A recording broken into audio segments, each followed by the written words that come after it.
Magandang araw. Update na nga muna tayo sa minomonitor nating si Severe Tropical Storm Enteng.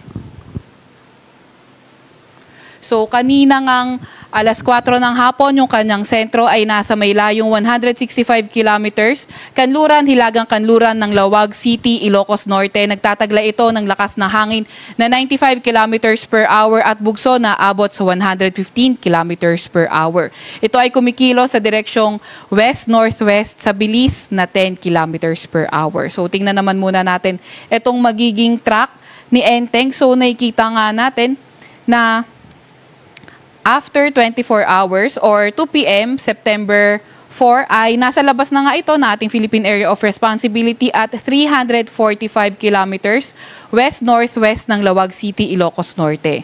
And then after 48 hours, nasa 565 kilometers na ito west ng Lawag City, Ilocos Norte at after 72 hours, nasa may 965 kilometers na ito west ng extreme northern Luzon area.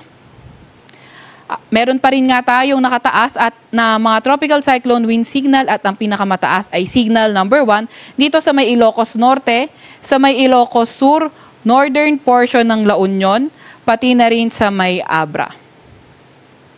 Sa mga malalakas na pag-ulan naman, itong naka-light blue ay caused by Severe Tropical Storm Enteng at yung white naman ay southwest monsoon. So may kita natin for today, 100 to 200 millimeters of rain posible sa may Zambales, Bataan at Occidental Mindoro. 50 to 100 millimeters of rain for today sa may Ilocos region at Abra caused by Enteng, and then the rest is caused by southwest monsoon. So 50 to 100 millimeters of rain sa may northern Palawan, kabilang na ang Calamian, Cuyo at Cagayancillo Islands, sa Metro Manila, Cavite, Batangas, Rizal, Laguna, Bulacan, Pampanga, Tarlac at Nueva Ecija. For tomorrow naman, malalakas na pag-ulan, 100 to 200 millimeters ng pag-ulan sa Pangasinan, Zambales, Bataan at Occidental Mindoro.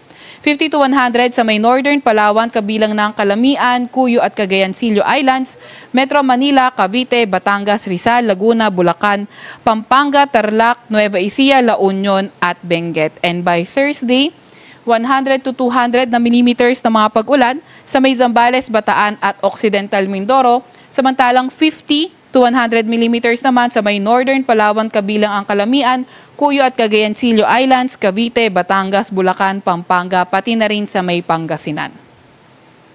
Sa malalakas naman na hangin, posible magdala ang habagat o southwest monsoon ng bugso ng malalakas na hangin for today sa may Ilocos region, Abra, Benguet, Zambales, Bataan, Aurora, Bulacan, Metro Manila, Calabarzon, Mimaropa, Bicol Region, Western Visayas, Negros Island Region, Northern Samar, Bicol Region, Western Visayas at ang Northern Samar. Bukas naman sa may Ilocos Region, Abra, Benguet, Aurora, Zambales, Bataan, Bulacan, Metro Manila, Calabarzon, Mimaropa, Bicol Region, Western Visayas at Northern Samar. So inaasahan nga natin mas mataas yung mga ulan sa mga elevated areas at mountainous areas at yung mga kababayan natin na nakatira sa mga landslide prone at flood prone areas ay mag-ingat sa mga banta ng pagbaha at pagguho ng lupa. Meron naman tayong gale warning sa may Batanes, sa may Ilocos Norte, Ilocos Sur, La Union, Northern Coast ng Cagayan, kabilang na ang Babuyan Islands. Kaya mapanganib pumalaot sa mga kababayan natin na nakamaliliit na sasakyang pandagat, pati na rin sa mga motor bangkas. So ano nga ba inaasahan natin na magiging pagkilos netong si Enteng? So sa ating forecast track, posible na ang lumabas na ating Philippine Area of Responsibility itong si Enteng by tomorrow. At sa labas ng PAR, itong bagyong ito ay generally magmumove westward until Friday morning and then northwestward for the remaining of the forecast period. And then, inaasahan nga natin na mag-i-intensify pa ito throughout the forecast period and may become a typhoon on Thursday. And then, posible nga maglandfall ito in the vicinity of southern mainland China during the weekend. Ito naman yung tinatawag nating tropical cyclone threat potential. So, meron tayong forecast dito as good as 2 weeks para sa mga vortex ng posibleng mga maging bagyo. So, unahin natin itong week 1, itong nasa taas, so September 3 to 9. So, may nakikita nga tayong tatlong vortex dito at ito si Tropical Cyclone Enteng. So, itong vortex 1 at vortex 3, ito ay may low to moderate chance na mag-develop into a tropical cyclone.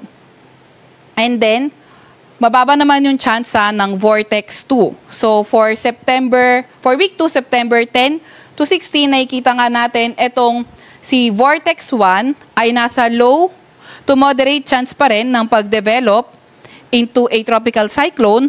At itong Vortex 3 na nanatiling mataas naging mataas na yung tsansa na ito ay maging isang tropical cyclone. So, nakikita nga natin na mahaba yung time frame nito. So, tayo sa Pag-asa, continuous monitoring pa rin tayo. Although, for now, wala naman tayong currently na namomonitor na low pressure area inside the Philippine Area of Responsibility. Pero dahil nga pinapakita ng tropical cyclone threat potential yung mga possibility ng mga tropical cyclone vortex, so patuloy pa rin yung ating pag-monitor, continuous monitoring, at kapag may namataan nga tayong low pressure area near or inside the Philippine Area of Responsibility, tayo ay agad na maglalabas ng mga updates regarding dito.